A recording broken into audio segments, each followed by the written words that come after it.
ফেনী শহরে প্রতিনিয়ত রাস্তায় জাম লেগে থাকে। আগে বলেছিল ফুটপাতে হকারদের জন্য রাস্তা জাম থাকতো, এখন তো ফুটপাতে হকার নাই, এরপর রাস্তা কেন জাম থাকে? বড় বড় ব্যবসায়ীরা সিন্ডিকেট করে বলল যে ফুটপাতে হকারদের জন্য রাস্তা জাম পড়ে থাকে, কিন্তু নিজের দোষটা অন্য গাড়ির উপর চাপাইতে। দেখুন, যতগুলো মার্কেট করছে প্রত্যেকটা মার্কেটে তাদের কোনো নিজস্ব পার্কিংয়ের জায়গা রাখে নাই। তাহলে এই রাস্তার যখন কাস্টমাররা যখন আসে দোকানে মার্কেটগুলোর মধ্যে যায়, তখন তাদের গাড়িগুলো দাঁড়ায় কোথায়? রাস্তার উপরে তো দাঁড়ায়, পার্কিংয়ের জায়গা নাই বিদায়। তাহলে ফুটপাতে হকারদের দোষটা কী?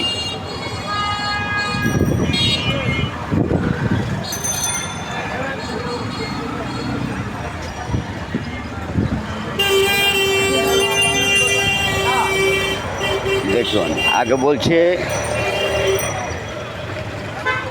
আমাদের ফেনী জেলা প্রশাসক বলছিল ফেনী শহর থেকে অটো ব্যাটারি চালিত গাড়ি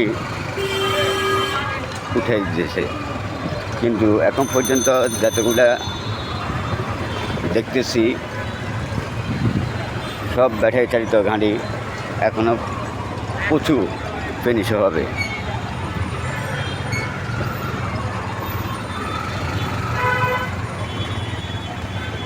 বড় মসজিদের সামনে থেকে এখানে আসতে দেখেন কতগুলো সময় লাগে।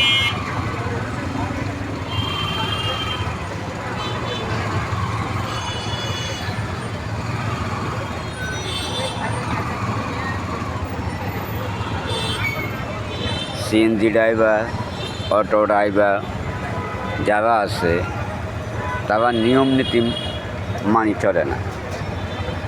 নিয়ম নীতি না মানা চলার কারণে রাস্তায় বিশৃঙ্খলা সৃষ্টি হয়।